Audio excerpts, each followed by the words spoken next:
Russian President Vladimir Putin is steering the BRICS nations through a crisis triggered by US President Donald Trump's tariffs. In the last 24 hours, Putin held talks with Modi, Xi and Ramaphosa as they unite along with Brazil to counter US trade aggression. Now the talks come ahead of Putin's meeting with US President in Alaska next Friday. Now according to reports, the Kremlin said that Russian President Putin in his phone call with Indian Prime Minister Narendra Modi discussed Ukraine and talks held with US Special Envoy Steve Witkoff. For decades, the United States shaped the rules of global trade. Its markets, currency, and policies influenced nearly every major economy on Earth. But that era is now facing its strongest challenge yet. Russia, China, India, and South Africa are quietly aligning their economic strategies, not through military force, but through trade, finance, and power over global markets. This is not a sudden rebellion. It is a calculated response to years of tariffs, sanctions, and economic pressure. As these nations coordinate to reduce dependence on United States systems, the balance of global trade may be shifting. The question is no longer whether America is being challenged, but whether it can adapt to a world where it no longer controls the economic game. For decades, the global economic system has largely moved to the rhythms set by Washington. Trade rules, financial standards, sanctions regimes, and access to markets have often reflected United States priorities and interests. But today, that rhythm is being challenged more openly and more confidently than at any time since the end of the Cold War. A growing alignment among Russia, China, India, and South Africa signals a coordinated pushback against what these countries view as an unfair and overly centralized global trade system dominated by the United States. This emerging alignment is not built on ideology alone. It is driven by frustration, strategic calculation, and a shared belief that the current economic order no longer reflects global realities. Together, these four countries represent a massive share of the world's population, industrial capacity, and natural resources. Their cooperation, both formal and informal, is placing new pressure on United States trade power and raising serious questions about the future of American economic dominance. At the center of this tension are United States trade policies that many countries see as aggressive, selective, and increasingly political. Over the past decade, Washington has relied heavily on tariffs, export controls, sanctions, and financial restrictions to defend domestic industries and pursue foreign policy goals. These tools have been used against rivals and partners alike, reshaping global supply chains and introducing uncertainty into international commerce. Supporters of these policies argue that they protect national security, prevent unfair competition, and defend domestic jobs. Critics, however, say they weaponize trade, punish entire economies for political disputes, and undermine the principles of free and predictable markets. Sanctions on energy, technology, banking, and manufacturing have had ripple effects far beyond their intended targets, affecting food prices, energy security, and inflation worldwide. Russia, China, India, and South Africa each have their own grievances with this system. Russia has faced some of the most extensive economic restrictions in modern history, limiting its access to global finance, technology, and markets. China has been hit with tariffs, export bans, and investment restrictions aimed at slowing its technological rise. India has repeatedly clashed with Washington over tariffs, intellectual property rules, and market access. South Africa, while less directly targeted, has watched with concern as trade tools are increasingly used to pressure developing economies. What makes the current moment different is timing. These countries are pushing back now because global conditions have shifted in their favor. The world economy is more multipolar than it was 20 years ago. Supply chains are more diversified. New financial institutions and payment systems are emerging.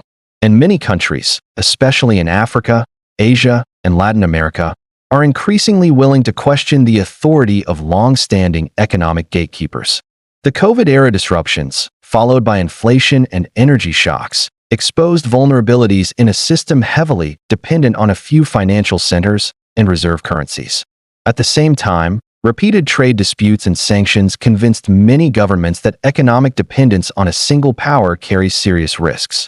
This has accelerated efforts to build alternatives. Coordination among Russia, China, India, and South Africa does not mean they agree on everything. They have different political systems, economic models, and regional priorities. but they share a common goal: reducing vulnerability to United States pressure and expanding their influence over global trade rules. This coordination is most visible within the framework of BRICS, a group originally formed as an economic dialogue among emerging economies. What began as a loose association has evolved into a platform for challenging the dominance of Western-led institutions. Through BRICS, these countries have expanded cooperation on trade settlement, development financing, and investment. One key focus has been reducing reliance on the dollar in cross-border trade. While the dollar remains dominant, bilateral trade in local currencies has increased, especially in energy, agriculture, and industrial goods. New payment systems and financial messaging platforms are being developed to bypass traditional channels that are vulnerable to sanctions or political pressure. Another area of cooperation is development finance. Institutions created by these countries aim to offer loans and infrastructure funding without the policy conditions often attached to Western-led lenders. This appeals to many developing nations seeking capital without external political influence. Over time, this could shift economic influence away from traditional centers of power. Global economic shifts are reinforcing these efforts. Asia has become the primary engine of global growth.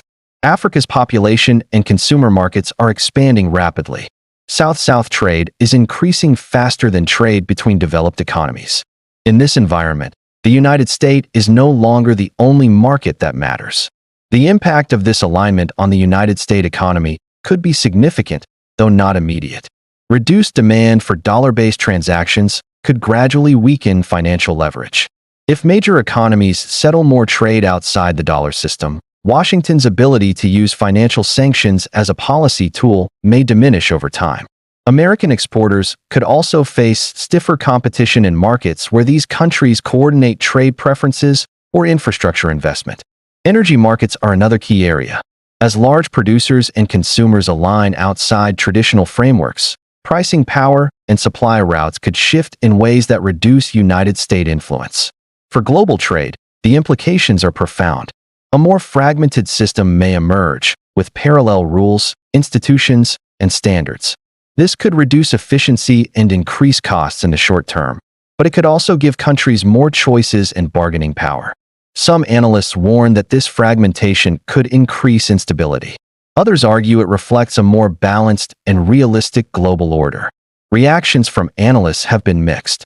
Some see the alignment as largely symbolic, noting the internal differences and competing interests among these countries. They argue that the United States economy remains resilient, innovative, and deeply integrated into global finance. From this perspective, talk of declining American dominance is premature. Others believe the trend is unmistakable. They point to growing trade volumes outside traditional frameworks, expanding use of alternative financial systems, and increasing political coordination among emerging economies. According to this view, the United States still leads, but its margin of dominance is narrowing. Governments in Europe and Asia are watching closely. Some worry about being caught between competing economic blocs. Others see opportunities to diversify partnerships and reduce dependence on any single power. Global institutions face pressure to reform, as calls grow louder for governance structures that better reflect today's economic realities. The United States response so far has been cautious. Officials emphasize the strength of American innovation, alliances, and market depth. There is also a renewed focus on domestic manufacturing, supply chain resilience, and strategic partnerships. But critics argue that without broader engagement and reform, these measures may not be enough to maintain long-term dominance. At its core, this moment is about power and adaptation. The post-Cold War assumption that economic globalization would naturally reinforce Western leadership is being tested.